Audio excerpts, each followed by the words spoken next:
Okay. They start at 3:30 and That gives the other person, 45 minutes.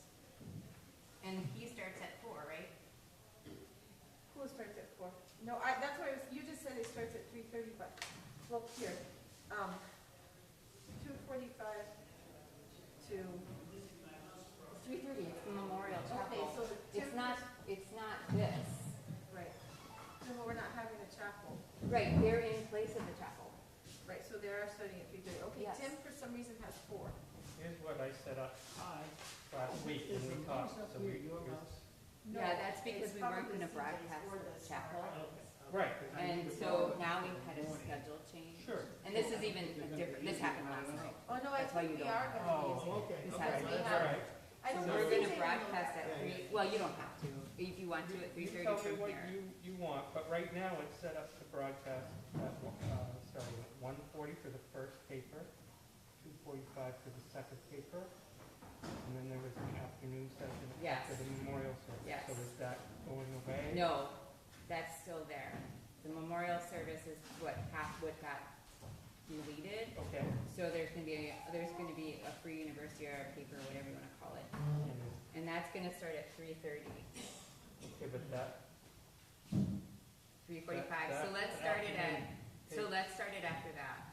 3:40, whatever, Right, 3:45? Yeah, that or would do be you fine. want that one to end No, early and then, what's the actual start time of that third session? so let's just do, it's supposed to start at 3:30, but you know what, let's just do it so starts at, 3:45. No, that doesn't give them enough time. No, 3:45 to, when's the next one start up at 4? Well, 4:25. 3:45 to, so it's give them like 3:45 to, like 2 minutes before that ends. Does that make sense? I'm sorry, no. So before that one begins, 3:45 to 2:45 is a whole hour, or 3:45 to, so if we gave them like, Well, let's step away from this for a minute. okay, When is the session happening? it's supposed to happen at 3. Because we have a paper at 2:45, and it's supposed to be done by 3:30, sorry, this is supposed to start at 3:30. So we'd have a paper here, but we thought, but at that point, we didn't, this was not gonna be broadcast. So, then we were gonna have, now we're gonna put a paper in here, but this could be pushed out, like, later. So, like, right now, I see. so, Just, yeah. Want to pick a start and end time for each of those and that? right, I that's what can I'm shift- trying I can shift. that's what I'm trying to, And if, if you need to start now, you want to yeah, I'll come be find you. accurate, just let me know before, so it will be accurate by the Good. time it starts. David, what happened to I can't figure your computer out. Why am I stuck on this and I can't get it to be where you, like, I can't see you. I don't know why there's not a picture or something right there.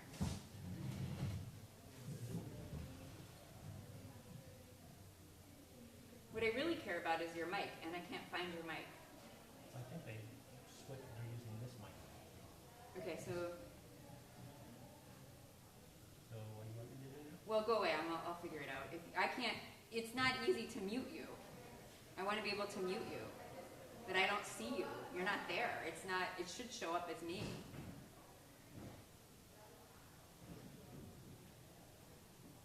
Well, you know a lot more about Zoom than I do.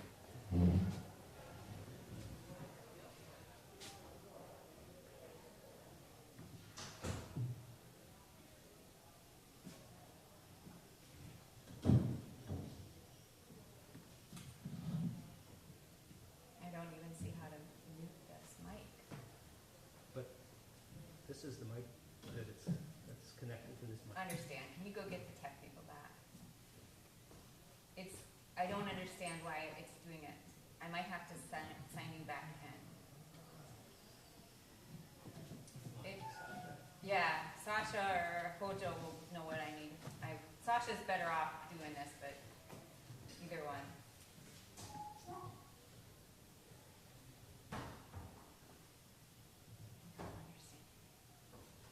I don't understand why it's not telling me he's here.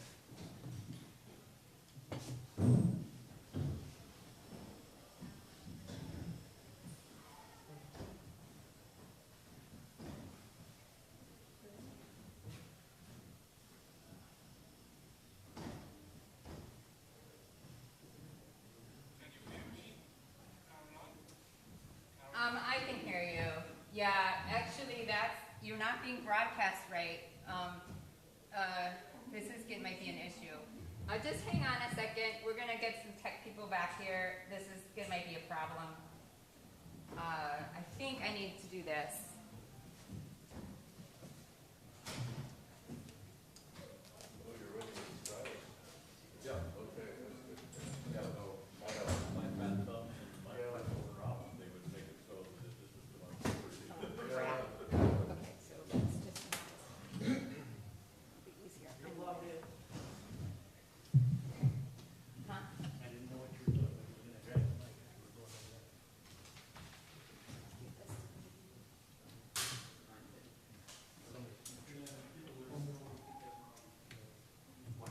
David, can you talk to me again?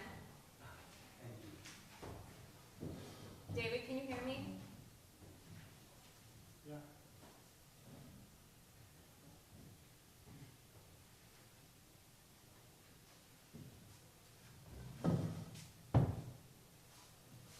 This computer thinks you're David Rosen. I don't understand why this computer thinks you're David Rosen. You know, one out of it and come back in. Yeah. Could you do that for me? This is going to be a lot harder than I thought it was going to be.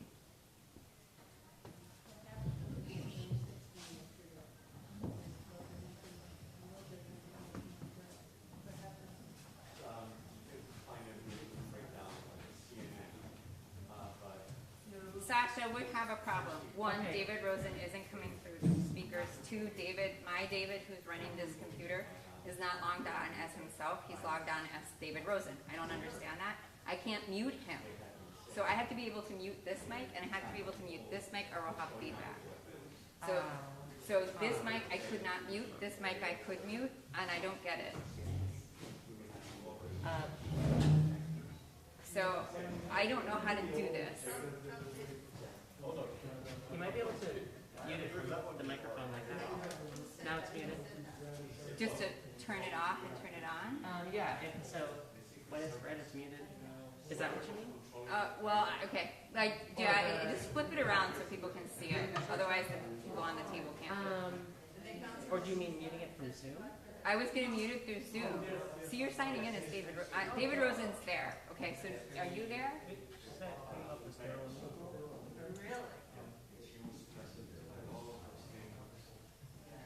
Okay, is that open? Oh, it's on, yes. David, can you hear me? It's more and more clear, actually. So my Zoom person can't hear me. It's through this computer? Yeah, And the microphone is on this computer. I believe so. You can, David, if you let Sasha look at it, he might. They might. Sorry. They might be able to take care of it. They said you can't drive. You wanted to drive down there. Trump got to drive. Trump got into the Secret Service car, grabbed the wheel, and they had to pull. Oh, yes. Because he wanted to go down to be there. It's definitely not connected to this mic. Yeah. Why don't we do it? We can do it right after we're done, before everyone, or even during lunch. It's picking up from the Yeti now. It had a separate microphone before. Okay. So, okay. That's okay. So you know what? Why don't you move that computer over here and I can take care of the, that way this, David, can you hear me? CJ, should I ring the bell? We're not ready. David, can you hear me? Rabbi Rosen, can you talk with me? See, I can't see anybody here. It's silly to have this computer here.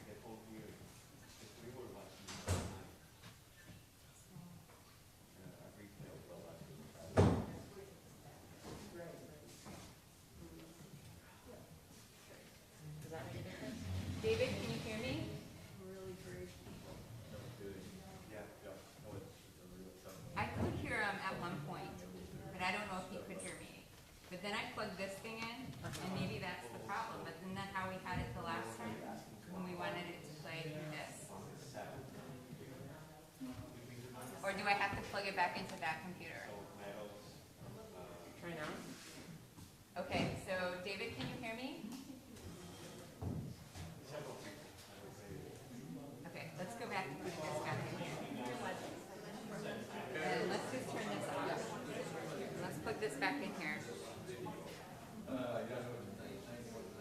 And let's just at least that works. Yeah, I'm gonna ask him to do it.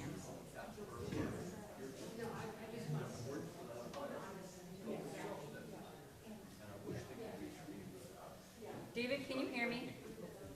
Oh, Okay. I can. Oh, great. You are really loud, so we're gonna turn you down. But what time are we starting? I've been waiting now. I thought am we so started- sorry. We're having tons of technical difficulties.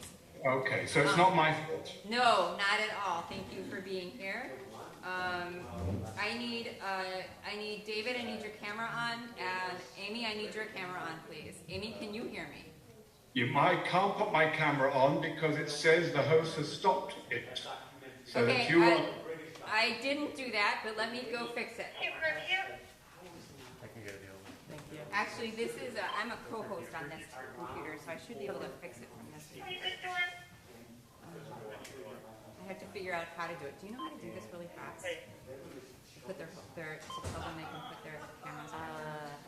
I don't have a ton of experience with Zoom, but I need to see if I can move.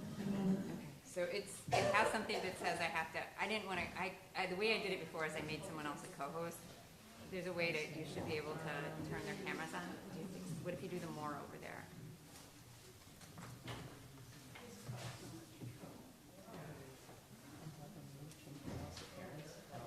No. Maybe under video. Go to video settings. Did we turn something off? Just for us. It would be Assess it. No. Would it be under the 3 more dots? There should be some more dots. Okay, I'm gonna make everyone co-hosts. I can make everybody a co-host, and then everybody can turn their cameras on. It just is the easiest darn thing. okay. They're trying to do too much. They're putting on Zoom and, I guess they're bringing some speakers in.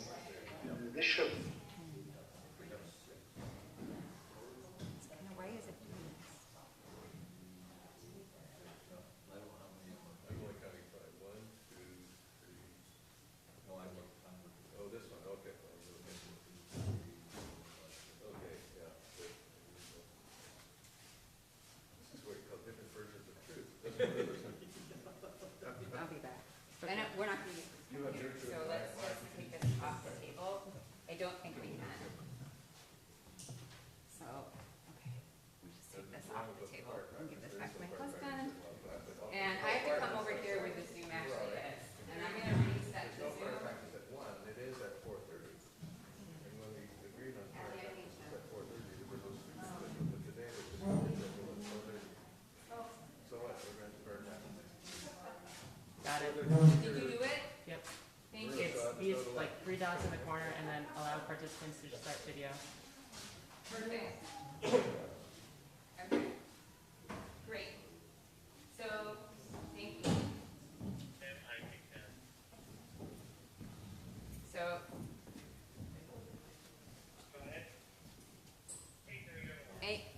Amy's not here.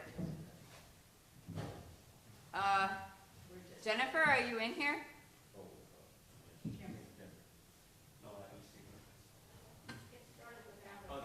Can you please send a text to Amy Butler and find out why she isn't here?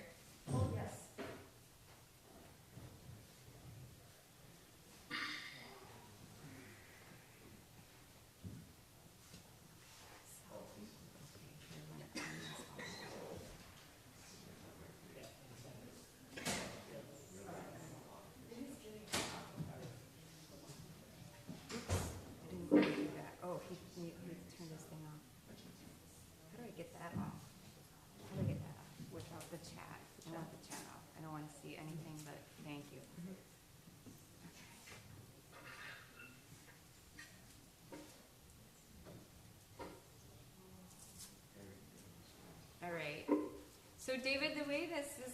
work is you're gonna be on a screen behind the panelists.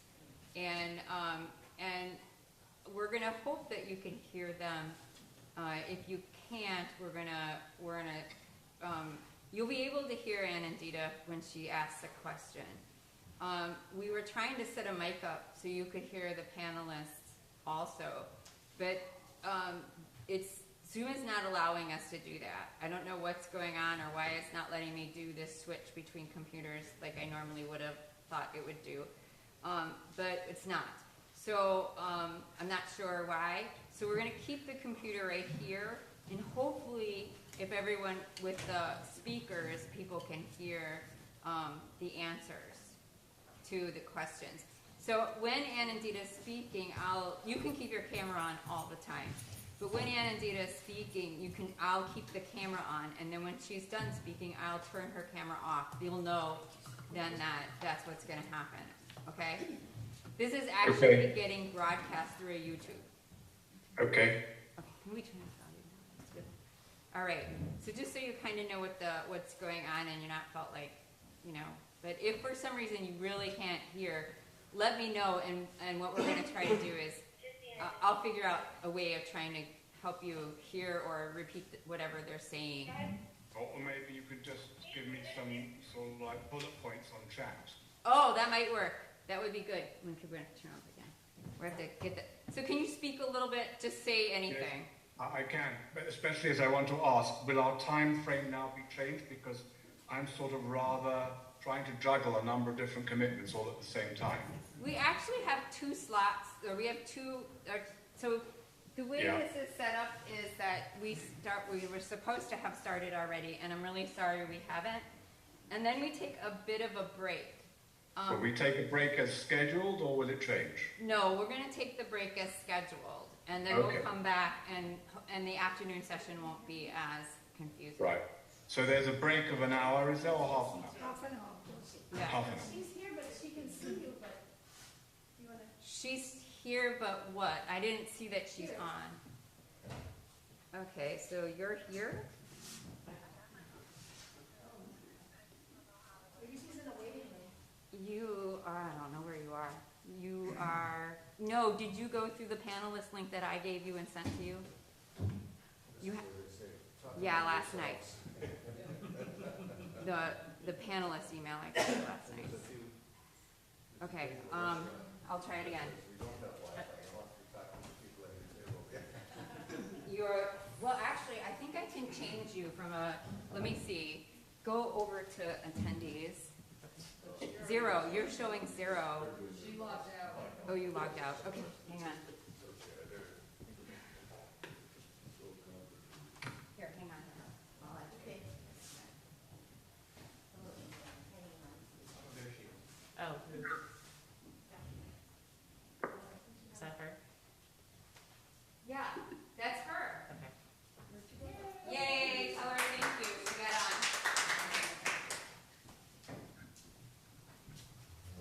All right, technology, it's lovely and it's a pain. All right, so thank you so much for being here. Can I get my 3 live people to please come sit up here? I believe we need to have the Swami. Swami And the Lama. and yeah, perfect. And you can just sit where you would like to sit. I don't see Lama. He's right here. Oh, Okay, so for all of you who have been watching us on all of this confusion, I want to thank you for sticking with us. Did you want to just start, or you want to have an opening? No, that's all right. But only thing is that, so we are beginning at 9:45. We're just 15 minutes late. Right, and what we're going to do is we'll still take the break and come back. Same time? Yes, because it's not going to, we'll just come back. I think it will work. And if you want to take a later break, we can do that too, but we need to take a stretch break. So just so you guys, 1 second, just so you guys know, when you talk, you'll need to flip the mic if it's not on. Okay, that one's on. Okay, it's on. Okay, so you can just hold the mic up to your face real pretty close, otherwise the audience won't hear it, okay? Anything everybody? Anything? Is the YouTube broadcasting this or this? All of it. Okay. So it's already on. That red light means that the YouTube camera is on. And all of this is getting broadcast. All right. Thank you. Sorry for this 15 minutes delay to start this morning session. I am Anindita Balslev, and I'm really very pleased that the idea of CCC that I conceived in the mid-90s as a project and a forum, which slowly led to several CCC international conferences, has now come to this beautiful island, the Star Island. CCC on identity is actually the theme for IRAS 2022 conference. I have shared with you in detail about the idea of CCC during the opening session on the 26th of June, where I indicated that from its very inception, I have used it as an umbrella term. I'm going to just hold it for you if you want. This program makes room for a variety of topics that are of concern if we are to ameliorate the quality of our collective life.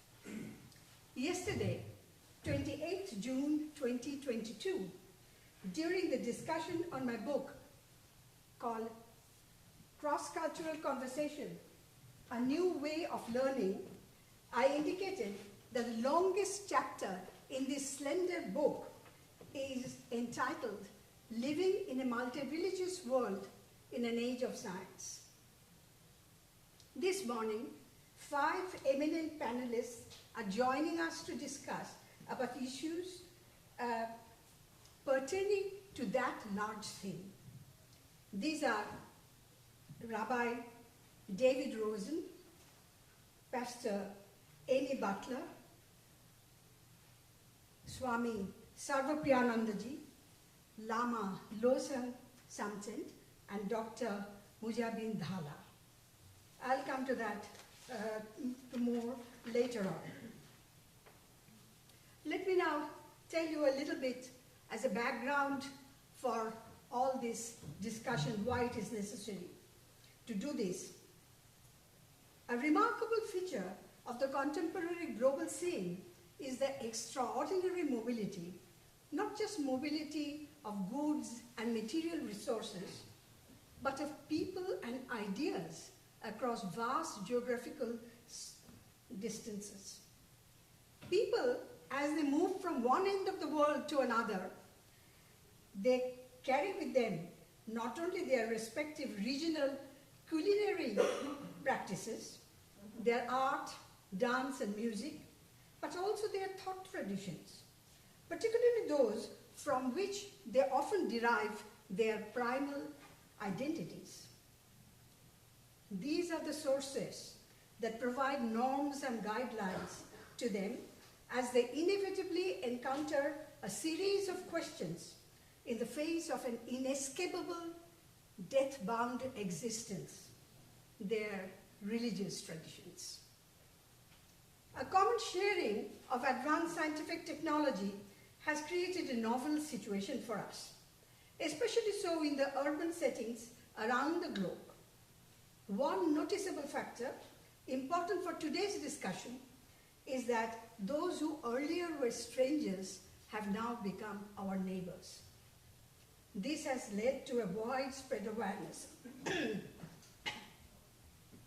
that we are indeed moving toward an interconnected world. However, in spite of the dawning of the sense of interdependence, where much is shared in our collective life, and where the presence of diversity does not seem to cause much anxiety, such as when it comes to sharing food, art, music, dance, etc. There is, however, a sense of uneasiness lingering, since there are some cultural gaps that are proving to be extraordinarily difficult to bridge. It is critically important, for example, to acknowledge that although we are living in a multi-religious society, we still have not found out how to deal with religious diversity and cope with the various ramifications of the phenomenon of religious identity. One obvious reason is that, by and large, our educational channels have not been active in this direction, as information about world religions has not been generally considered to be vital. Consequently, very few of us have even basic minimum knowledge, as the rabbi was saying yesterday, about the religions of the world, other than those with which we are connected from our birth, let alone the rich cognitive discourses that have been associated with the world religions for centuries. I would like you to listen to these lines by Brian Hahir, whom I quote in my book in support of what I'm saying. He writes, "There is an assumption that you do not have to understand religion in order to understand the world. You need to understand politics, strategy, economics, and law, but you don't need to understand religion. If you look at standard textbooks of international relations or the way we organize our foreign ministry, there is no place where a sophisticated understanding of religion as a public force in the world is dealt with."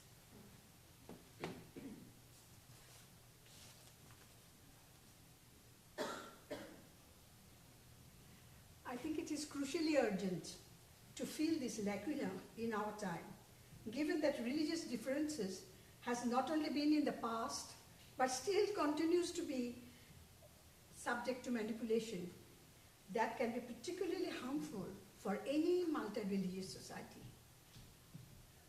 Religious identity is a multifaceted phenomenon. Sorry, I'll just take water.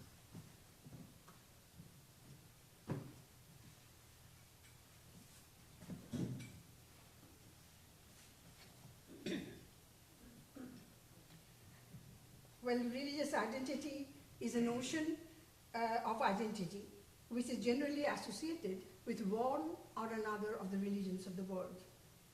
And it is also often used as a criterion for demarcating humanity into large aggregates.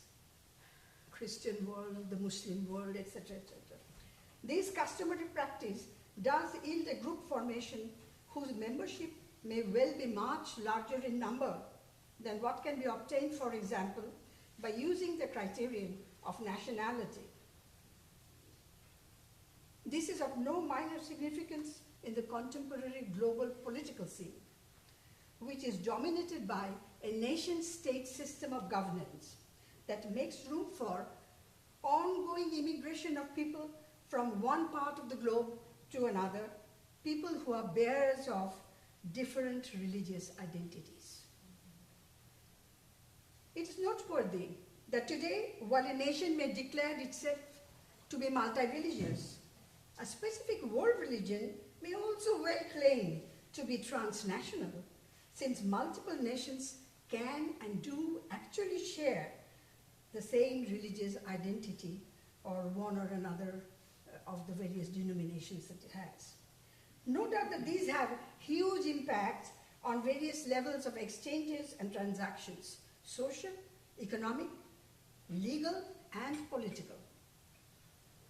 The fact is that despite the prevailing anti-religious ideologies, sometimes propagated as a scientific view or as a political ideology, people by and large continue to derive their norms and values from religious discourses that are handed down from generation to generation.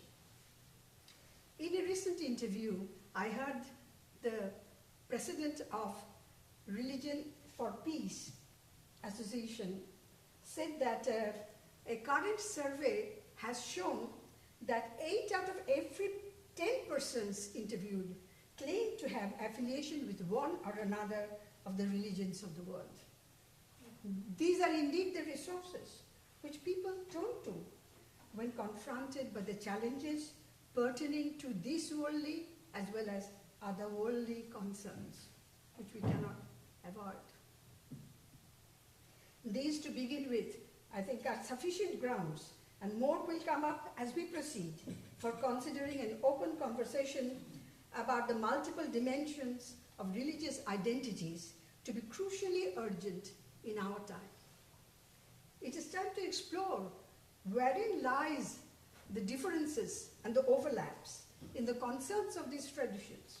It seems to me that knowledge of real differences is much less harmful than imaginary differences, in this regard particularly. There is a range of questions that we all have, but given the time restrictions, we can only focus on some issues in this session. This morning, we have an opportunity to converse with 5 eminent scholars, come practitioners. And I hope that some of you will join in this conversation later on. These 5 persons are, once again, Swami Sarvapriyananda, Lama Samten, Dr. Majibin Dhala, Rabbi Rosen, and Amy Butler. I'm not giving you, they all have very impressive biographical sketches, and you all have a copy of the orange book, I hope, where all the details are given. Time is too precious, and especially we have started 15 minutes later, so I'm not going to waste my time on that. The idea is this. I have already shared with them 4 clusters of questions, so that each of them knows in advance that they get 5 minutes for responding to each cluster. This way, there should be time for exchange of remarks with the members of the audience, and we can keep on talking with them as long as time permits. So after, if anybody has completed that 5-minute period, she is going to make a sign, as well as send a little message through the chat box to those who are attending this via Zoom. I think it is now clear how we will proceed. So let me open this conversation by requesting you all to share with us the central teaching or just one key idea distinctive of your tradition, which you think deserves the attention not only of the insiders to the tradition, but of all humanity, and then tell us why you think so. Please tell us how religious identity is to be understood. What is it to be a Hindu, a Muslim, a Christian, a Jew, or a Buddhist?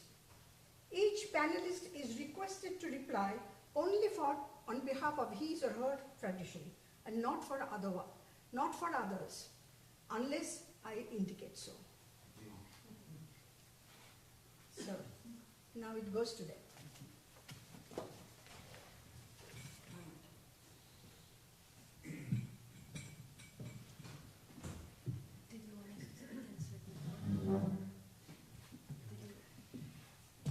Yes.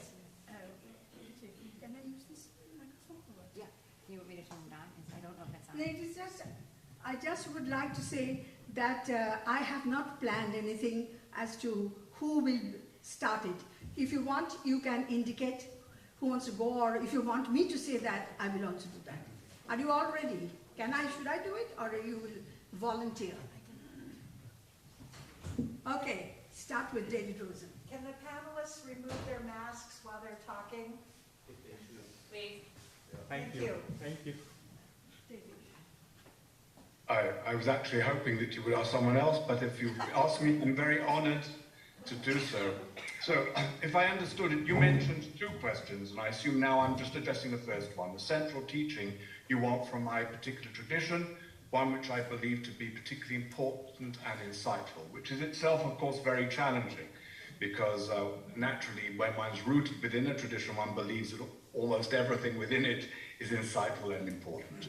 But there is a very famous debate that took place 2,000 years ago between 2 of the great rabbis of the time, Rabbi Akiva and another whose name was Ben Azai, as to what the most important principle in revealed scripture is. For Judaism, Torah, Pentateuch, the 5 books of Moses, is the ipsissima verba, the direct revelation, divine revelation. And therefore the question was, what is the most important principle that that revelation teaches? Rabbi Akiva said, the most important principle is that which appears in Leviticus 19:18. Of course, this text was at least, Jewish tradition will believe it's 3,500 years old. Scholars probably of a more scientific bent will probably knock off a zero of that, but it's still pretty ancient. So according to Rabbi Akiva, the text in Leviticus that says, you shall love your neighbor as yourself, I am the Lord, that is the most important principle of Judaism. That's the most important revelation. Ben Azai demurs. He said there's a more important principle, and that is that the human being is created in a divine image. And the text continues, lest you say, because I was cursed, so let my fellow be cursed, because I was despised, let my fellow be despised. This is a really interesting discussion. The debate is not, as many people think, as to whether you are interpreting the word neighbor in an insular or an expansive fashion. It is because the text goes on to make it clear that there is another concern that Ben Azai has. Moreover, Rabbi Akiva is the one who affirms in many different places the whole question of the dignity of the human person, especially incidentally with regards to the dignity of women, even if they don't care about their dignity themselves, and the importance of the individual taking care of it. What Ben Azai is emphasizing is that even if you don't love yourself, we still have the obligation to love the person, even if that person doesn't love themselves. Moreover, if a person has a bad experience, one might say, because nobody cared about me when I was in trouble, or nobody cared for my people when we were persecuted, why should I care about another, or the other? And therefore, Ben Azai says the most important principle that the Bible affirms is that every human being is a manifestation of the divine. Therefore, it doesn't matter how badly behaved that person may have been. You have to always remember that every human person is a manifestation of the divine. And that seems to be the most important principle. It's particularly important, I think, for a tradition like mine that has suffered persecution over such a long history, where there is understandably a certain amount of suspicion of the other, and whether the other really is open to us, and whether really willing to give us a place under the sun. We have to continuously remind ourselves that every human person is a manifestation of the divine, and to behave accordingly. And indeed, that debate finishes with a punchline of a third rabbi, Rabbi Tanchuma, says, if you do so, that is, if you say, because I was cursed, let my fellow be cursed, because I was despised, let the other be despised, know who it is whom you despise, for in the image of God, he created the human person. So, and the second question? Oh, thank you. I didn't know I was going. So the second question is a little even more complex, because Judaism, I think, amongst the Western religions is unusual in terms of its makeup. It may have parallels, perhaps, within Armenian Christianity. I think there are parallels within Japanese Shintoism. Probably the greatest parallels are within the Hindu world. And that is that Judaism is both a religion and a people. And its values are born out of the experiences of a particular people. It's possible to have a Jewish identity that is exclusively focused on peoplehood. Such people would be called secular Jews. It's possible to have a Jewish identity that's focused exclusively upon religious practice. Many of those would be described as ultra-Orthodox. But the authentic heritage is that the peoplehood comes out of the history comes out of the peoplehood, and out of those experiences come the insights, the understandings of universal truths for humanity. And while the way of life of Judaism is given to a particular people born on its historical experiences, the principles are universal. Let me illustrate. On probably the most well-known festival in the Jewish calendar, the festival of Passover, this is to celebrate, as the Bible lays down, the Exodus from Egypt. And on that day we are told to eat unleavened bread to remember the haste with which the children of Israel came out of bondage in Egypt and experienced divine salvation and freedom, and to eat bitter herbs to remember the bitterness of that persecution, so that we're all be sensitive to any kind of enslavement or disregard for human dignity.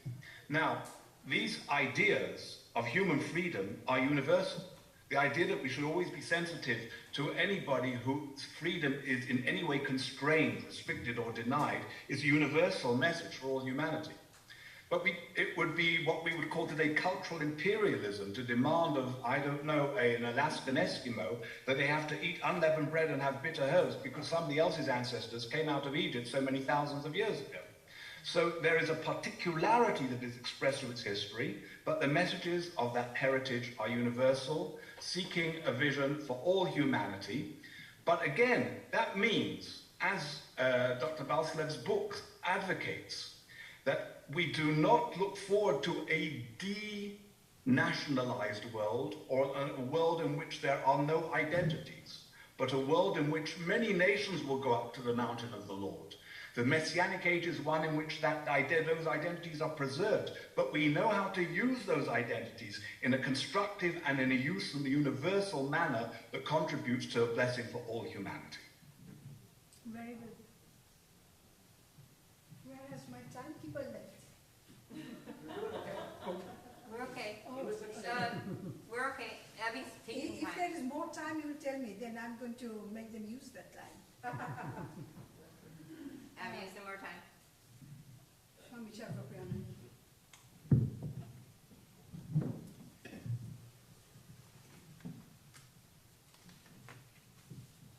Sorry, something being said to me? No. Thank you very much. Now we are going to Sarvapyanamiti. Thank you. One central teaching or just one key idea. Again, a big problem, especially when it comes to Hinduism, because of this enormous diversity within Hinduism. Before I go on to answer this question, I just want to flag that. Anything that you say about Hinduism, any question that you ask about Hinduism, the answer is going to be yes and no. Even the big questions, do Hindus believe in God? Yes and no. There are Hindus, like for example the Sankhya school, which does not speak about the existence of God.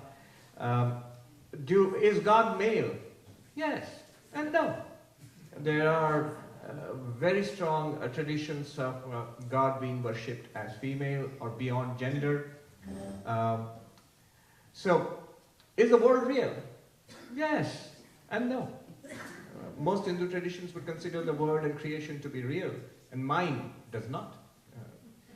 So, having flagged that, I'm just going to talk about the central teaching or one key distinctive idea from my tradition, which is Advaita Vedanta, as taught by Sri Ramakrishna Swami Vivekananda in the recent times.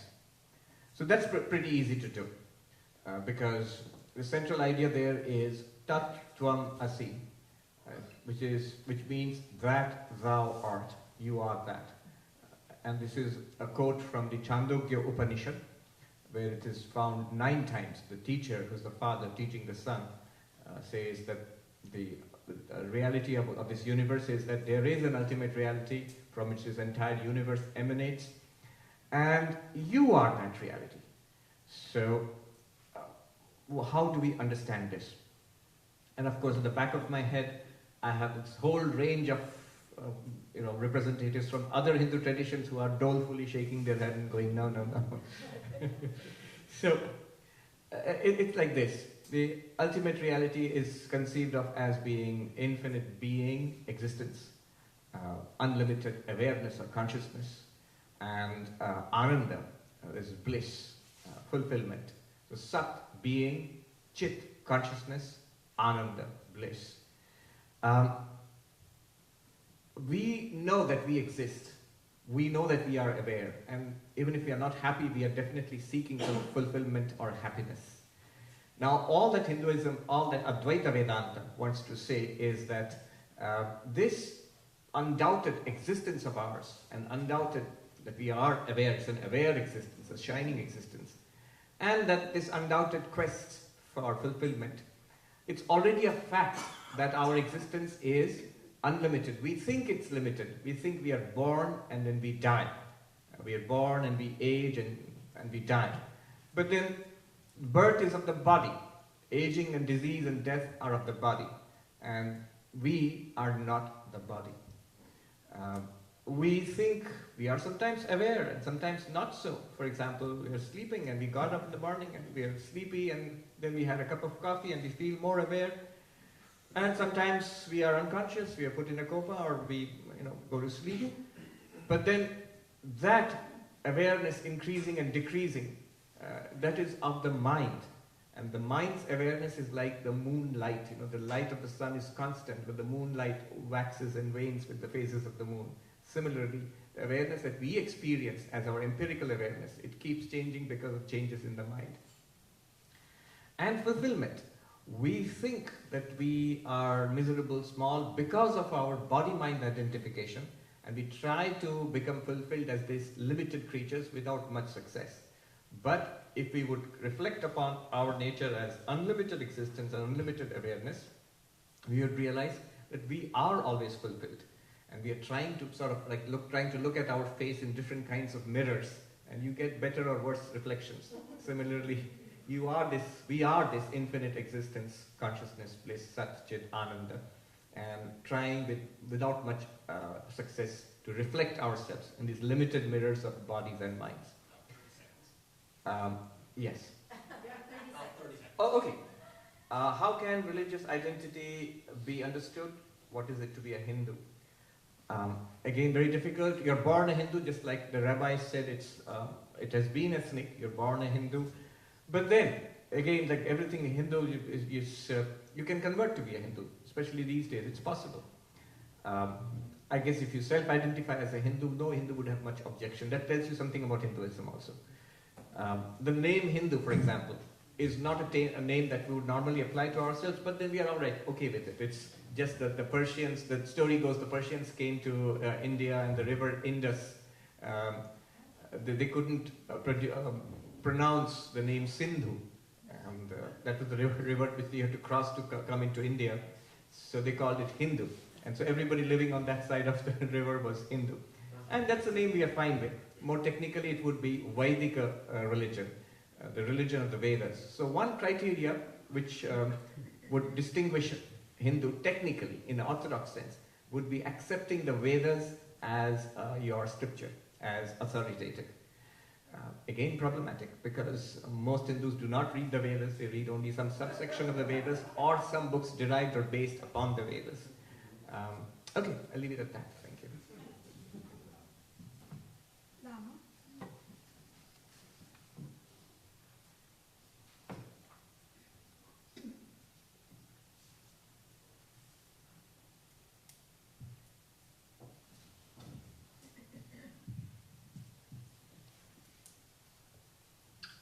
Hi everyone, I'm Amy Butler.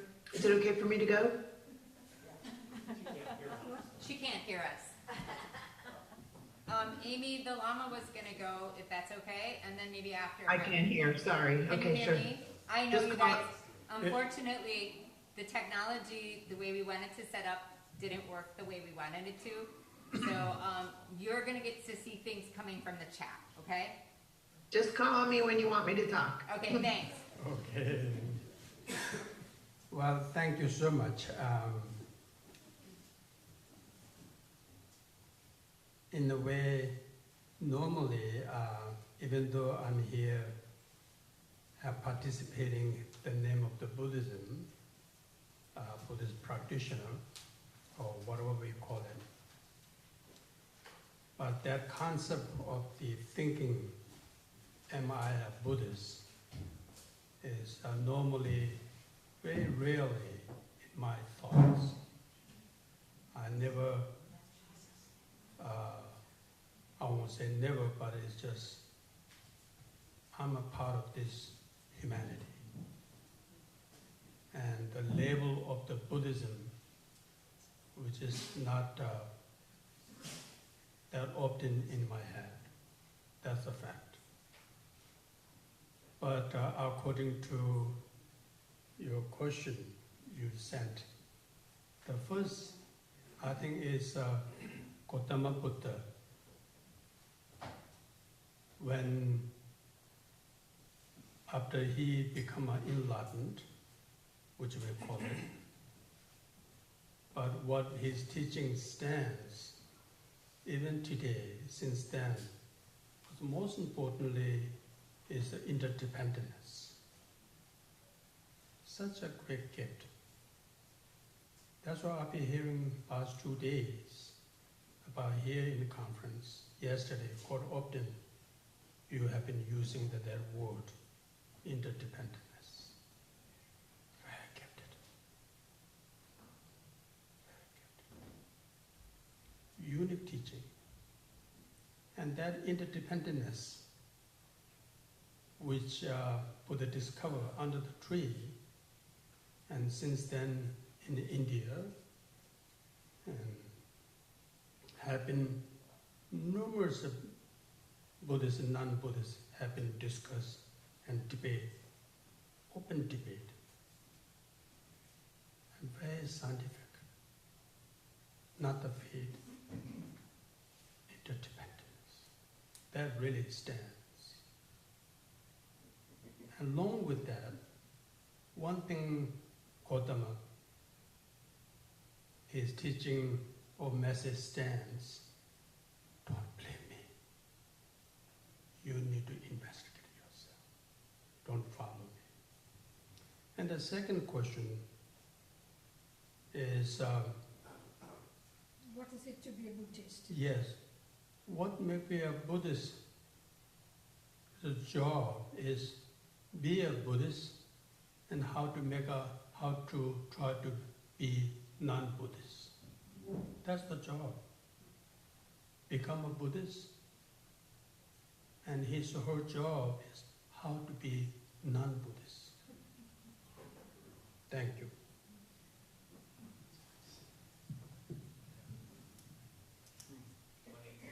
Okay, A.B. Butler, please. Good morning, everyone. Thank you for having me. It's an honor to be here with my colleagues and all of you. So I'm speaking for the Christians out there, which is terrible. It's terrible. So what you're going to hear is my opinion to the answers of these questions, and our conversation can take us from there because there are a lot of places to go. You asked, what is the basic teaching of our faith? And of course, it depends on who you ask. But I'm going to say that Jesus's command to love God and love our neighbor would be the central focus of who we are as Christians. We follow someone who, a nun I used to know called it God with skin on. So maybe that makes our version of religion a little bit different than some of the others, but we have to remember that Jesus, who we follow, did not come to start a new religion. So when we get into the religious waters, we're kind of on our own. And I think when we start talking about the things that differentiate us, we have to be really honest about that, and that our religion is a human construct that we have imposed on the teachings of Jesus. So I would like to call myself a follower of Jesus, especially in these moments when his teachings are being used and bastardized for various different things, especially in American Christianity. And Christianity has a special ability to be co-opted by fundamentalists. So we have to be very clear about what it is we're talking about when we say we're a Christian. So I would say I'm a follower of Jesus, and for me that means loving God and loving my neighbor in a way that heals the world. To the second question, I would say that, some of our prominent theologians, Phyllis Tickle is one of them, would say that the church, the Christian church, is in the middle of a complete overhaul at the moment. She says every 500 years we pull everything out on the front lawn and sell it like a garage sale. And The last time was the Reformation, and here we are now, where we're really asking some of these questions about fundamentalism and about what it is we believe.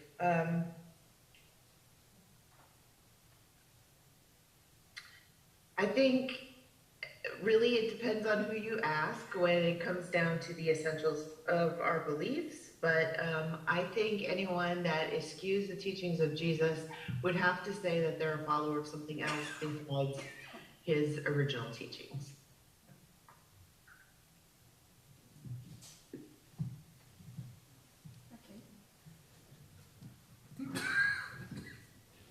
Hello everyone and greetings of peace. It's going to be really difficult to follow two speakers who stayed within their time limit. And not to be called out at the 30-second mark. But I wanna be straightforward and address the two questions. Maybe just with the caveat that, of course, I don't speak for all Muslims. What I bring with my remarks is a woman's perspective, a minority perspective. I've been trained classically in the Shia theological thought, and I've preached that thought for the last 20 years. And then in these 7 years as teaching in the Western academia, I have tried to formulate my curriculum in such a way that it includes the diversity, a gendered diversity, and also a theological diversity when we are sharing thoughts about Islam with students. So to answer the first question, what was that one key point about my tradition that I think has been eclipsed by people within my tradition as well as outside? I think that was your first question. And I think I want to call that one key component love. It's very common to understand Islam as the religion of peace because of the cognate, the Arabic cognate salama, Islam, comes from peace. But I think what is overshadowed by that is the sentiment or the key feature of love. And I am drawing on the chapter 5 and verse 55 of the Quran, which says, إِنَّمَا وَلِيُّكُمُ اللَّهُ وَالرَّسُولُ وَالَّذِينَ آمَنُوا الَّذِينَ يُقِيمُونَ الصَّلَاةَ وَيُؤْتُونَ الزَّكَاةَ وَهُمْ رَاكِعُونَ, which is just a mouthful to say that God loves you, the Prophet loves you, and believing folks who practice love. So the sentiment of wilayah, hope, you must have seen this in calligraphic renditions. Salam, hope. Salam as in peace and hope as in love. But the verse uses a vocabulary of wala, which is more than love. It is interconnectedness. It is a weaving together of everything that is and will be in the fabric of love. God created me because He is the God of love, and He loves me. And He created everything around me because He loves me. And He wishes for me to love everything that is around me. This verse becomes overlooked because it is also the verse of contention about power. And after the Prophet, the Shia and the Sunni thought that diverges in the concept and the understanding of love. Love as in authority, love as in sovereignty. So this word wala has more than 70 meanings in Arabic, and that's how it is contended. But I want to bring us all back, and even people within my tradition, to this one key feature of love. And following from that, your second question, then what is it to be a Muslim? So for me, I go to these, conferences, and usually we'll have those, the chart where there's a circle and then the ray is coming out of it, and how do you identify yourself? The words that you put there. And I usually put the word mawla'i, which comes from the word wala in this verse of the Quran. And mawla'i literally means in love. So what is it to be a Muslim for me? I think I identify as a person infatuated. infatuated by the divine mystery, wakes up every morning to explore, to see where that day will take them, infatuated with gratitude for what they wake up with, seeking the unseen within herself and within everything that she sees around her. And I don't just mean every human, but every more than human entity around them. The rocks, the grass, the water, the air. To see the unseen in there, and then to connect. So life then, if I understand being Muslim as being in love, is an adventure to seek the beloved and the lover. And I think I'll stop there.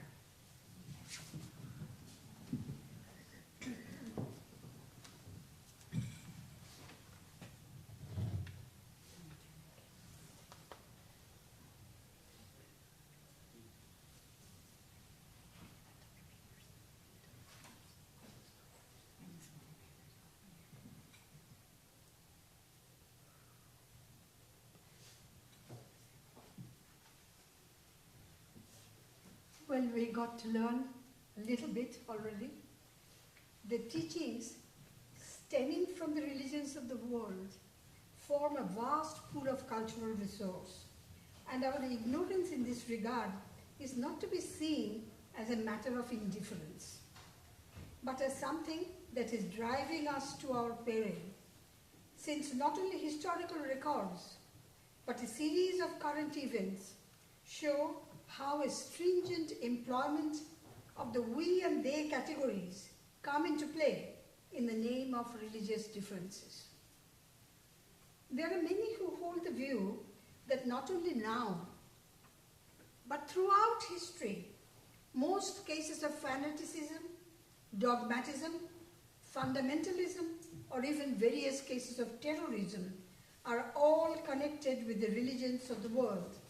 In other words, religion is claimed to be at the heart of the problem and not part of the solution for any of these. So, my second cluster of question to you is, what would be your response to that kind of objection? And in this connection, share with us, how is the otherness of others approached and construed in your tradition? Please mention if there has been any significant change in the history of self-understanding of your tradition in this regard. Who do you want to go first? Andy? Rabbi, will you like to start again? With pleasure. Thank you very much. I assume I'm muted, am I? You can hear me? Yes. Good. So I would say that this rather common accusation... First of all, let me start off by saying that religions have a lot to answer for. We must start off by confessing our failures and acknowledging that terrible things have been done and are still done in our name. And for that, we must be very contrite. But the problem is us, not the religions. To claim that the problem is within the religion itself is... it's not entirely without some merit, which I will return to in a moment, but it is substantially without it. Because it is almost like saying the worst atrocities of modern times have been perpetrated by the search for freedom. Look at the French Revolution. It ended in bloody murders and oppression and repression. And look at the aspirations of socialism, how it ended up within communist countries and oppression and persecution. What we are pointing to in this is the failure of human beings to be able to realize the most sublime ideas that they aspire for. And the reason we fail are multifaceted. Not least amongst them is the whole problem of the relationship to power and authority and other areas in which religion easily gets perverted. But it makes as much sense to say religion is to blame for those things as it is to say that family is to blame for the concept of the mafia. Of course, the mafia is a perversion of a concept of family. But simply because there is prostitution doesn't mean that sex is bad. Simply because there's gluttony doesn't mean the food is bad. On the contrary, the challenge is how you express it. And I would say in relation to religion, the challenge is to be authentic to its spirit. I love the words of the late Dean Ing, an English churchman, who when asked whether Christianity had failed, said Christianity wasn't tested. In other words, we need to distinguish between the values you espouse and the way we behave. And unfortunately, most of us, if we take responsibility for our traditions, have not behaved in accordance with the sublime values of our heritage, certainly not those who have been in power. And as I say, often that's the problem of the question of power. There is another issue, and that is a problem which I think, and I would be very interested to hear our colleagues, especially from Christianity and Islam, address that. And that is a question of when you posit a theology which you declare, as some have declared, obviously not all Muslims with regards to Islam and not all Christians with regards to Christianity, but some within both traditions, that their message is the ultimate truth and there is no other truth. That is an approach, this kind of, if you like, universalism, is a dangerous universalism in as much as it can be exploited in a very destructive manner. In a sense, I feel blessed that I come from a tradition that doesn't say we have one exclusive truth.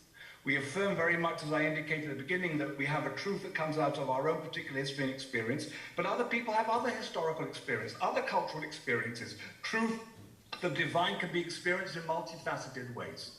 I have to confess that this, if you like, pluralistic, multicultural approach was not always there, and a more skeptical, if not cynical approach would say, yes, of course, Judaism was able to develop that theology because it didn't have the power to impose upon others that which, let's say, Christianity or Islam had the power to do so. And there's some merit to such an argument, but thank God, I mean, it's almost obscene to say, thank God we didn't have the power to do some of the things that others did to us. And the result is we have developed the theology of live and let live, which means to affirm the divine within all different approaches, that there are many different approaches to that one truth and that one reality, and that ultimately it is the essence of what we all affirm that we have to aspire for all. Thank you. Amy Butler? Thanks, and thank you, Rabbi. I tried to touch on this a little bit in the beginning of my comments, but I'll say again that yes, religions are a human construct, and I'm definitely with you on that, Rabbi. But I think that religion can also be a force that pulls us together, depending on how we decide to live it. Christians have trouble with this because we claim this sort of exclusive evangelical approach to our faith, which has been the source of many tragedies over the course of history. And anyone who says that they're a follower of Jesus has to really grapple with some of the effects of this sort of exclusive religion. So I would argue that that sort of exclusivity is the human scaffolding that we put over the divine in order for us to feel secure. I think particularly in the last 100, 200 years, Christianity has sort of entered this spiral of desperation, especially in the United States, where our institutions are in decline and we do not understand our faith outside of sort of a 1950s American religion. And that has, again, expressed itself in this very dangerous nationalism that will take us down if we allow our faith to be co-opted by those exclusive forces. I think the other side of this coin is that religion can be an important part of our interactions with each other when we cultivate conversations like this, where I listen to my colleagues and I'm like, we're all kind of on the same page. And that really is sort of an eye-opening point of opportunity for us. And I guess the question for me would be, all right, claiming Christian faith as I do and acknowledging the faith of the others who are here and so many in the world, what do I need to cultivate in myself in order to live in a holy, positive, life-affirming, diverse way in the world? And I think those qualities are two. The first is curiosity. Opportunities like this to hear from our neighbors and to honor the traditions and beliefs of others are very, very, very important. We put ourselves in the second place instead of the first, and we should actively be exercising that kind of curiosity. The second is cultivating a level of discomfort that allows us to be in situations that don't feel familiar to us and be okay with that. Humans want stasis all the time, and so we're going to always be defaulting back to our tradition. But I wonder what would happen if we lived in the world cultivating this sort of lifting the level of discomfort where we allow ourselves to be in spaces that are unfamiliar, sort of as a spiritual practice to help us see our own faith and the world in a different way. Thanks. Well, thank you, both of you. But I would still like to ask, if you could just reply very, very briefly, that question that I asked, that how is the otherness of the other construed in your tradition? By that I mean that whatever may be the universalistic message that each tradition has, the fact is, historically as it is played out, that there are all these different multi-religious groups. What, within your theological interpretive framework, how do you understand, what is your attitude toward the other who is not a member of your particular religious thought tradition? Yes, thank you. I'm sorry that I didn't respond to that beforehand. So Judaism has undergone a certain evolution in this regard. One's got to put it within its own particular historical and geographical and cultural context. Judaism came into the world, or if you like, the Abrahamic or Mosaic message came into a world that was pagan. And pagan wasn't just a matter of your theology. I suppose we need to qualify it, and we need to say it was an idolatrous, cruel paganism, in which when you look at the Bible and you see in terms of the references to the Torah and the prophets, that the kind of cultures that existed within the Middle East at that time practiced child sacrifice. The whole approach was, if you like, a religion that was devoid of morality and of ethics. And within that particular context, Judaism saw itself as very isolated, bringing something into the world that was essentially hostile towards it. But it recognized, already from the inception, that there were individuals who were able to transcend that. And those individuals were, if you like, partners in a broader endeavor.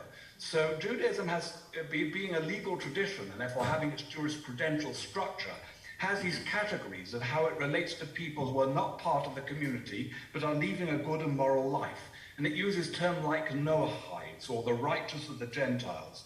And because Judaism, if you like, brings in the idea that, of course, is very profound within Christianity and Islam of the afterlife, and therefore the continuity of the soul, they affirm that the righteous of the nations of the world have their portion in the world to come. In other words, there is a recognition of complete universalism with regards to the righteous. But as I indicated, there is the particularity born out of our history. Again, as has been mentioned by others, there's a possibility to convert and become Jewish. But when you convert and you become Jewish, in the declaration you say, not only your God is my God, but your people is my people. You become part, if you like, of a historic culture and part of that. And Judaism doesn't believe you have to. In fact, if somebody comes before the rabbinic court and says, I would like to convert to Judaism, the attitude of the rabbis would be to say to them, you know you don't need to. God loves you as a good Christian or as a good Muslim or a good human being. You don't need to be Jewish. Why take this on you? But if the individual says, yes, I know, but I still want to be part of this whole peoplehood, this history, this culture and everything, then we're obliged to accept them with special love. But the human being is first and foremost a human being. And Judaism teaches us we must relate to all as such, first and foremost. Thank you. Amy? Yeah, thank you, Rabbi. I would just say again, that Christianity has become known for its exclusivity, and that is very, very dangerous. And we have been deeply hurt by the American experience. I mean, the American experiment of independence, because we have sort of cultivated this like independent view of faith, which separates us from each other. And that's very, very dangerous. I think that it's important to remember that Jesus taught interdependence, and he was always like inviting all these strange people on the edges of society to come into the conversation with the deep belief that we cannot function in this world without each other. And I think that that is a critical piece of Christianity that needs to be constantly brought to the fore. Otherwise, we end up being the ones at the table that cause the most trouble. Swamiji?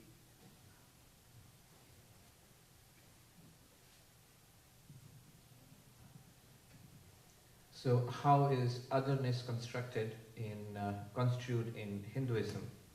And I'd like to start with a quote from your book, where you're quoting the Upanishads. So there's the ideal and there's the reality. First, the ideal. From the Upanishads, Ayam bandhur ayam neti gananan lahuchetasam udara charitanam tu vasudhaiva kutumbakam. This is from the Upanishads, and it means, these are mine, my friends, my relatives, and these are not. Such is the calculation of the petty and the mean. For those who are large-hearted, who are big, who are wide and vast, for them, the whole world is one family. So there is no other, really, because they all belong to you. This is all the way back, thousands of years back in the Upanishads. And a modern saint, a very revered saint of the late 19th, early 20th century, Sri Sharada Devi, her last words were, there is no other. The world is your own, my child. Learn to make everybody your own. Do not look at the faults of others. If you must find fault with yourself. So that's the ideal. How is the other construed? The reality is something different. See, there can be, you've mentioned fanaticism, dogmatism, fundamentalism, terrorism. In one sense, these do not apply to Hinduism. Not that Hindus cannot do terrible things, they can, but it's not rooted in Hinduism. And even when they do it, there's just no way of grounding it in Hinduism. There is nothing in the scriptures which tell you to actually go out and kill others in the name of religion. This is very interesting and something beautiful to learn from Hinduism, that it cannot really be weaponized. So in that sense. However, there are other kinds of fundamentalism. There are other kinds of dogmatism. So in Hinduism, it has more been a kind of withdrawing from the world. So the other is, one category was Vaidika Avaidika. So those who are the followers of the Vedas and those who are not. So those who are not were, the ancient schools of the Charvakas, the materialists. The Buddhists, the Jainas, they were considered as outside the pale of the Vedic society. But even more than, and later on, Christians, Muslims, but even more than that, within the fold of Hinduism, the real othering happened within the fold of Hinduism, where a very stratified and hierarchical society, every caste, every little subgroup looked upon the others as the other. So that's what happened. It led to a fracturing and tremendous divisiveness in Hindu society over a period of centuries, weakening the social fabric, leading to a lot of discrimination. And then there were counter movements over the centuries. For example, I've mentioned the Bhakti movement in the medieval times, where religion was once again thrown open to people of all castes and all subgroups. People were allowed to come in and join. And in the modern time, for example, I'm a follower of somebody called Swami Vivekananda, who came out. He urged Hindus not to withdraw into a shell. He said the fall of India and Hinduism can be traced to the time we coined the word mleccha, which means a barbarian, and apply it to everybody else and withdraw into your own little shell. So he urged people to come out and to make the world their own, to explore, to expand. He said expansion is life, contraction is death. So that kind of othering did take place in Hinduism.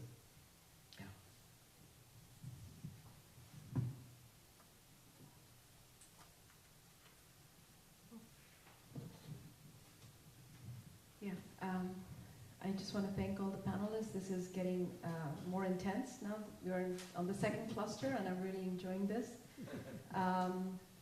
So I just want to address this question of otherness and how is it construed or imagined. I want to start with the caveat that this is multi-layered. So there is an othering in the scripture. There is a sense of othering within the tradition, like the Swami said. Within the tradition of Islam, there is this sense of othering. And then I also want to flip the coin and say there is this otherizing of Islam in the climate that we are in here in America. So starting from that first layer, when you look at the Quran, and this is a very famous verse that you might have encountered in several other multi-faith or interfaith conversations, and that is chapter 49, verse number 13, which says that God created you in different genders, male, female, different tribes, different nations, and this othering was only so that you may get to know one another. So you are different, and this difference is now pedagogical. So you're trying to learn the other through this difference. And the only person who can claim supremacy with God or nearness to God is the one who is more mindful or pious. So it seems that that criteria for claiming closeness to God is piety, and every other difference or demarcation is now a place or a premise for getting to know one another. So this is something very famous that you might have come across, the sense of perceiving the other as a learning opportunity. But in the Quran, you also have these differences of people of the book. So all those who were given a divine communication through Moses, Jesus, David, they all consolidate this other group known as the people of the book. And what do you do with the people of the book? The people of the book, there is the verse that says, let's come together in conversation with what is the common word. And the common word is another, they have a website, and that's another premise for interfaith dialogue, which is coming together with people who share something that they can talk about. And then the other group are those who do not believe. They do not believe, or the deniers, as they're called, the deniers in God. And you have the whole chapter which says, well, when you encounter people who deny, let them know that to them is their religion and to you is yours. So that's the different categories within the scripture, and probably a prescription of how the other needs to be encountered. But when you look at the Muslims' lived experience and how the Muslims might be construed as others in the climate that we are in, I think that this is because of ignorance, and I think all the different traditions that are being represented in this panel would agree that there is this ignorance, there is this large incoherence between religious diversity and religious literacy in America. There's this huge gap, and ignorance seems to be the root cause of this otherizing or othering of others. And in my tradition, I think it is because there is an absence of the indigenous voice. So the first encounters of Muslims in America has been through the voice of the Orientalist. The white folk who go out to other countries and study those cultures and those religions as objects of study, and come back and write about them and create a body of knowledge and a field of study that they master. And now they project this other. And when you look at Islam itself, it has been represented mostly by the mainstream Sunni tradition. And the voices of the Shia or the Sufis or the mystics are just marginalized. And in fact, even today, if you were to take an Intro to Islam course, you'd have a week on Shia and a week on maybe, or half a week on Sufi, and add and stir, and that's what you'd get as Islam. So the othering is because there is the lack of indigenous voices who can speak their experience, not for Islam, but add to the diversity of how Islam is understood. So otherness, I think, has all these, like I said, multi-layers of understanding and connections of how otherness is construed, and the self-understanding of otherness sort of comes through.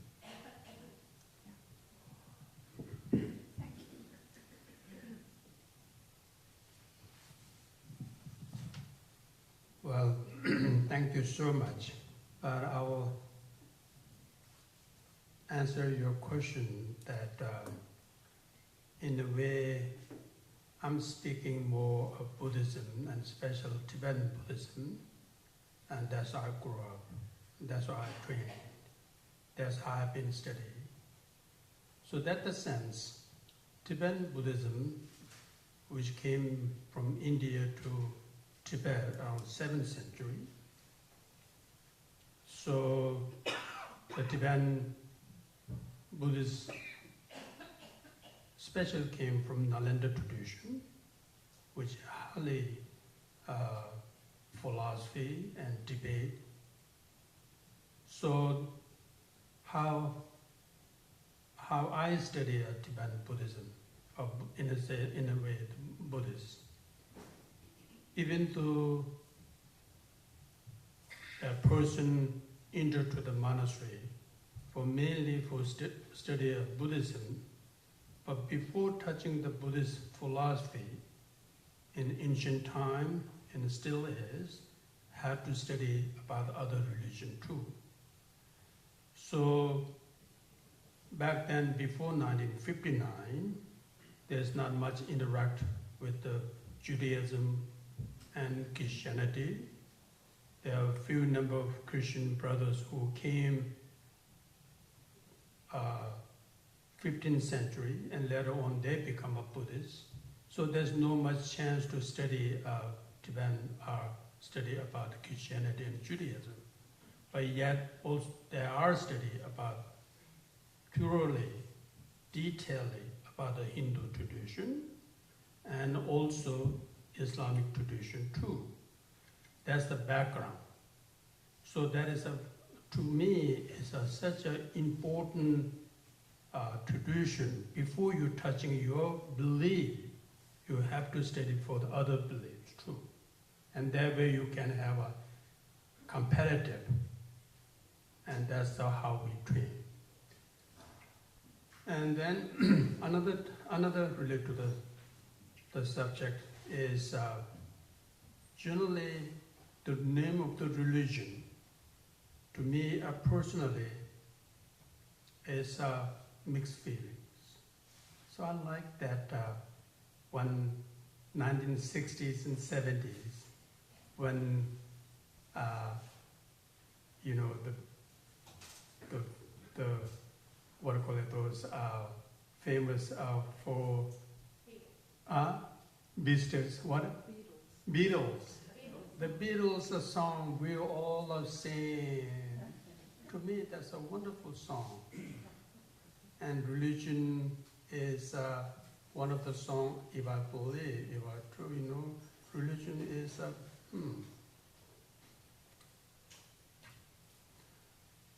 But at the same time, through the religion, name of the religion, and any religion, faith, we've gone through a lot as a history. The most in this planet, we're killing each other because of the name of the religion, which we could not still solve the problem.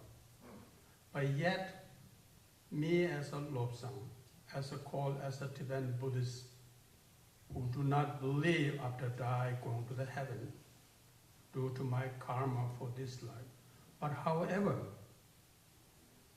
I have a numerous chance sitting down with somebody who nearly to die, his or her belief is going to the heaven. Right that moment, that belief of going to the heaven gives him or her as a tremendous peace and hope. That's extraordinary. That's a gift from the religion in a sense too, during the tough time. So the last is, it is such a great having conversation in this moment, rather me fully represents what I'm talking is not necessarily fully Buddhist point of view or not, but however, each one is sharing to us was such a gift. And this is how we should be, and this is how it should be, more and more often to happen in this planet. So thank you.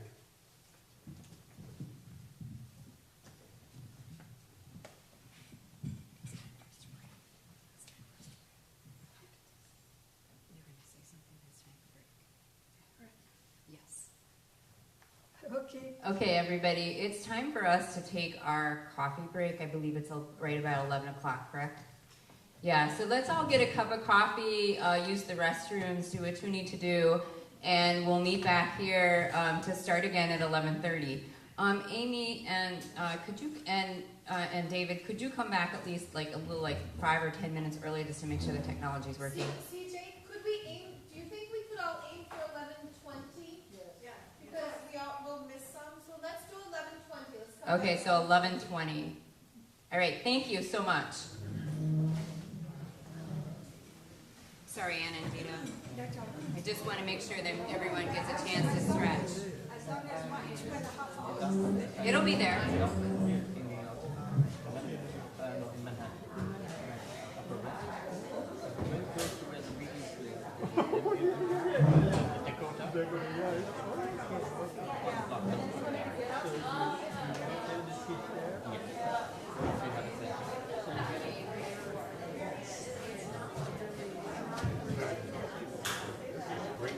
All right, let's hook up that mic to here. And we'll put everyone later from there. Would you mind if we could here in the audience? Well, it'll feedback from there, but if we take this one, if we... So there's no output sound. But this computer outputs the speakers. Okay, but we've had it hooked to this one already, and we haven't had that. It's not feedback? Oh, okay. So I don't understand why that is the dealie, but Well, then let's try that. because if it's here and the audience, then they speak, I think they'll hear. But we've had it hooked up like that, sort of. We're gonna get a better mic on this one, so that there's more. This computer. We're gonna make this mic a better mic. That's all we think we're gonna do right now. We're make this a better mic. We can get in the USB port. So like that. Over here. Okay. That's okay. We'll just set it right here. The mic is set right here. She's coming back and forth. So, do you see what I'm saying? So, we can't put it on the table, but I think it would make it a little easier for them to pick up the sound. Great, we already talked about that too. That's up to Sasha. They can decide. Okay, Sam, did we figure this out?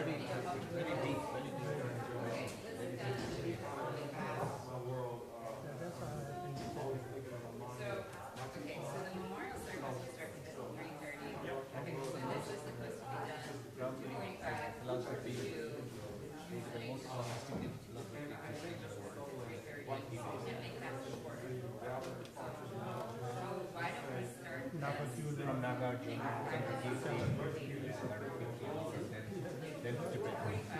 So about Indian tradition, we start this.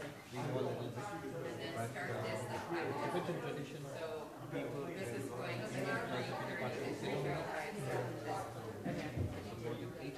to 3:35. Yes. thanks to you, His Holiness, it is now the whole world is getting. So this goes Pendant there. support by Pendant Nehru, and it's a No, there's a person in here. Unfortunately, this is and Sangam Rinpoche, one television.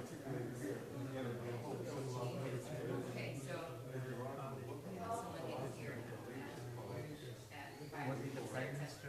Yeah. I think I've seen that. Yes. So, Really? So you travel a lot? No, when I was there, I was in one street in the capital, Belgium, I can't so, well, International Institute of Culture and Health, many seminars. this is the only space. You didn't know this one happened? This is the one on board meetings, and you have it on the schedule. Heavily, so. Okay, so this one is the one when I was there. Oh, yeah. So my guess is it's there automatically. If not, he's logging in and has this time.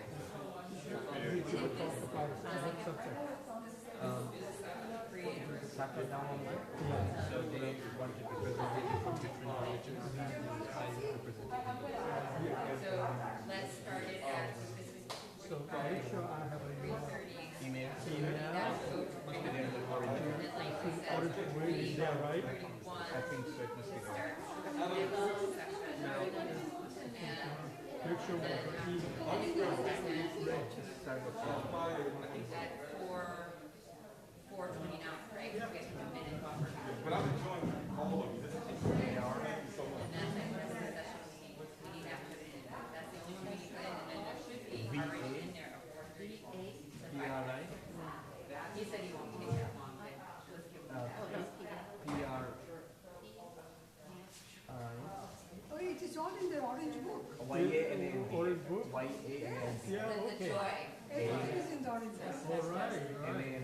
Well, no, I just feel for her, sorry. So when you go back to I kind of go through it. when you leaving from here? On the, here, 3rd of July. Here, 3rd of July, but from Kingston, I'm going back on 7th night I didn't see it. to Denmark. Oh, that. But we will keep in touch. It is picking up from here. Okay, so you're, oh, look at it, it's right, look at it's hearing me, it's hearing me. It's hearing me, I can see. That is awesome. I think the cord is very finicky because That's your credit. the stand will pull out the cord. But as long as it stays as like a Yeti Nano here, that should, I mean, Yeah, it's going. I'm gonna go get help. that is picking up. And with someone, I'm looking into that. You don't do that in your center. I don't have anyone online anymore, got you. but I will, they're probably, I think, let's see. I'm just concerned about feedback because sound will come out of the speakers into that mic and then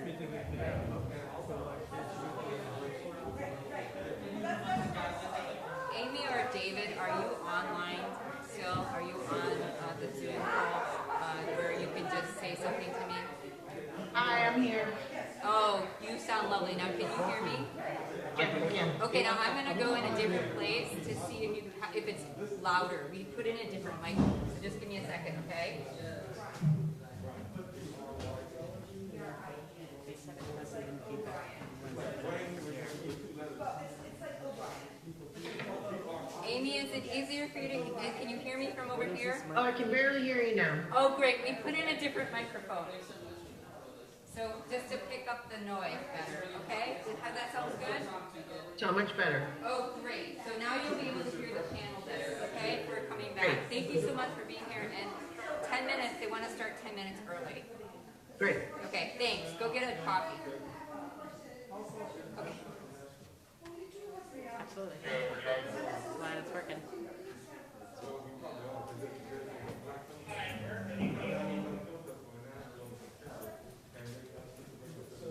Is that So we got all changed around. That's not what I was wondering. We did. So we wound up having to do some of the time using and right, that's why I well, was testing it from over we here. needed to fill this time slot in here and in here. So we're not going to be able to do this. I'm not sure. And I know. Sorry, I dropped this too, right? And so, That's the oh, just the whole, you know, I think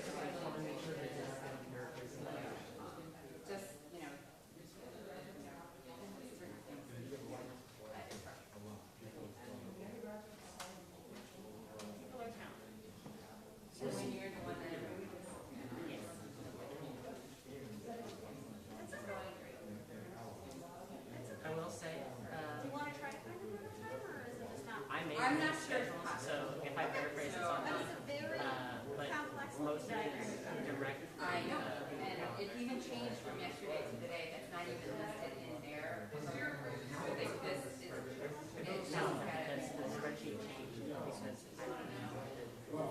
Something. Wow. A lot. I know. But then Jennifer. No worries at all.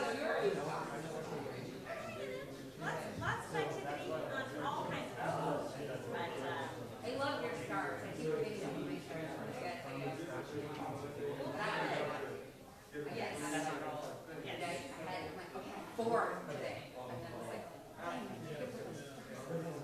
anytime, not a bad time. Take care. thank you so much for stopping by. Sujit? Yes. So if we again restart, we will have 40 minutes, right? You will have more than that now. You'll have more than an hour. You'll have more than an hour now. Yeah, you have more than an hour. Yeah, and this mic, we switched the mics out, and Amy Butler said she can hear the panel talk so much easier. So it's just going to be really, it'll be easier.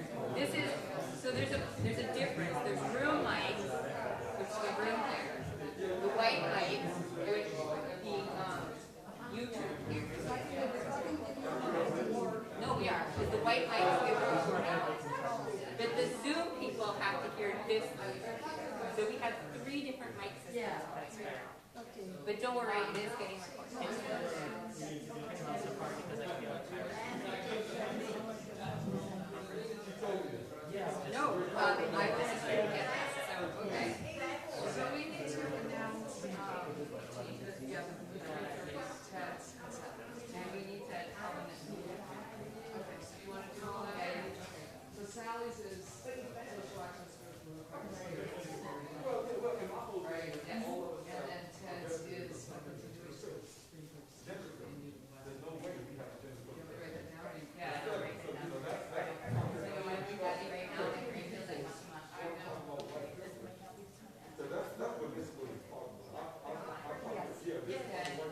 He is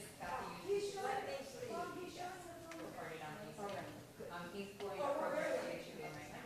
Okay. And so when you come in, you'll see this light flashing, and it means it's not recording. But once it goes solid, it means it is recording. And I'll make sure you have the microphones will work, Yes. and you'll have the computer and everything like you're supposed to. And that will Yeah, I have to make sure, yeah, I forgot to tell Sasha, that they have to come back, but I'll make sure that service is done.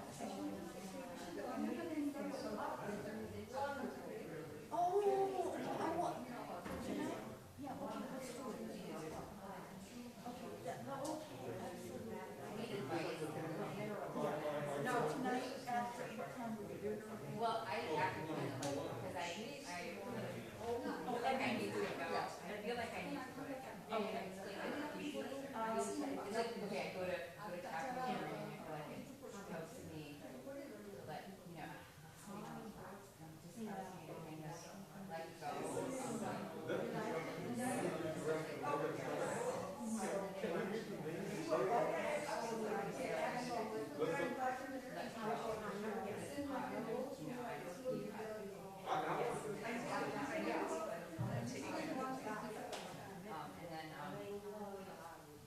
I like handling stuff.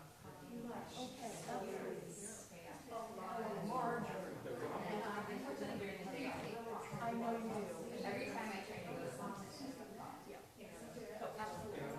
And I think you're so great. Yeah, sure.